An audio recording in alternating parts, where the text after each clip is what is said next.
There is a kingdom buried beneath centuries of deliberate silence that once made Rome blink. Not metaphorically. Not in legend. In code, hard, minted metal, stamped with the face of an African king, inscribed in a language that predates the Latin alphabet as a living literary tradition, and circulated across trade routes that stretched from the Mediterranean to the Indian Ocean. When the African diaspora asks where it comes from, when black children around the world are handed history books that begin their story in chains, this is the answer that was stolen from them. The Aksumite Empire of ancient Ethiopia did not merely exist on the margins of the ancient world. It sat at the center of it. It minted gold coinage at a time when most of Europe was still bartering grain. It was one of only 4 empires on earth powerful enough to be recognized by Rome as a global peer.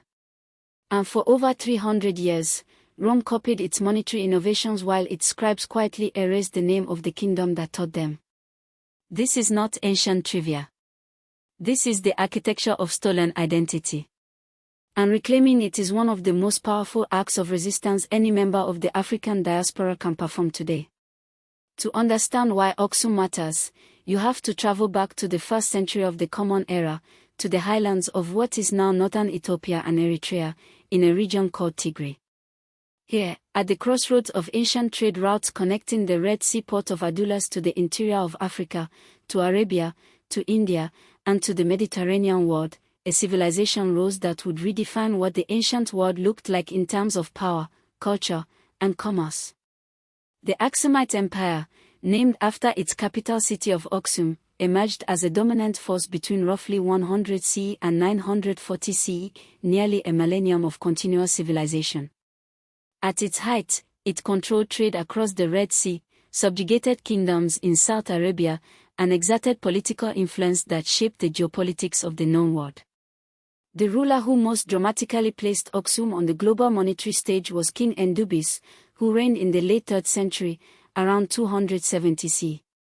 Endubis became the first African ruler south of the Sahara to mint his own coinage. Let that land. The first. In Africa. South of the Sahara. And the coins he minted were not primitive or imitative. They were technically sophisticated, culturally confident, and symbolically rich.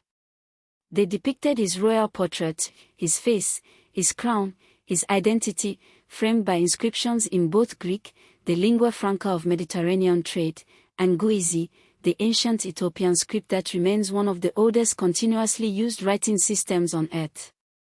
The coins were minted in gold, silver, and bronze, reflecting a fully stratified economy capable of sophisticated commercial transactions across multiple market levels. Subsequent kings continued this tradition. Epholas, Usanas, Ezana, Caleb, these are the names of African monarchs who looked at Rome and said, "We are your equals, and we have the currency to prove it." King Ezana, who reigned in the 4th century and converted Aksum to Christianity around 330 CE, making it one of the first Christian nations on earth, predating the Christianization of most of Europe, minted coins that reflected this religious transformation. His early coins bore the crescent and disk of pre-Christian tradition. His later coins bore the cross. An entire theological revolution was documented not in text alone, but in the money that passed through millions of hands across trade networks spanning continents.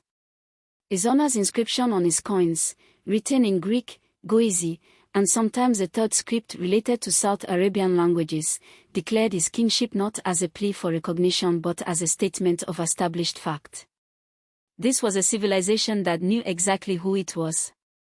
What was erased was not accidental. The suppression of Aksumite history followed the deliberate architecture of European colonial scholarship, a project that began gaining momentum in the 15th and 16th centuries and reached its most systematic form in the 18th and 19th centuries.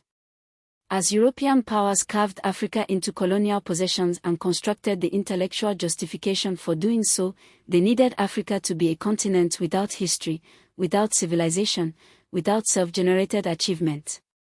The Aksumite Empire was a direct and devastating threat to that narrative.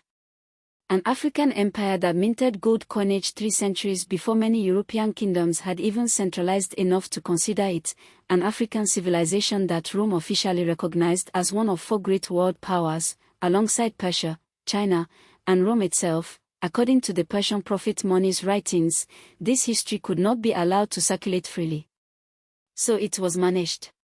European scholars of the colonial era wrote about Aksum with the kind of grudging minimalism that characterized their treatment of all pre-colonial African achievement.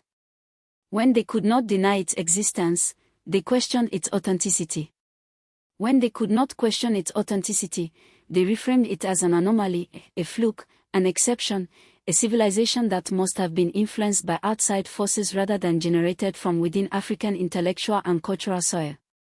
The Portuguese, who made contact with the Ethiopian highlands in the 15th century, were so disoriented by the existence of a sophisticated Christian African kingdom that they invented an explanation for it, the legend of Prester John, a mythical Christian king of the East who supposedly explained why Christianity existed in Africa without European input. Rather than acknowledge that Ethiopia had been Christian for over 1,000 years before Portugal sent a single missionary to Africa, European scholarship preferred fiction. The specific acts of erasure were institutional. Aksumite coins, which were collected by European antiquarians, were catalogued and studied in ways that systematically de-emphasized their African origin and overemphasized their Greek inscriptions as evidence of Greek influence rather than Aksumite cosmopolitanism. Ethiopian manuscripts, some of the oldest and most sophisticated in the world, were seized during colonial expeditions, most notably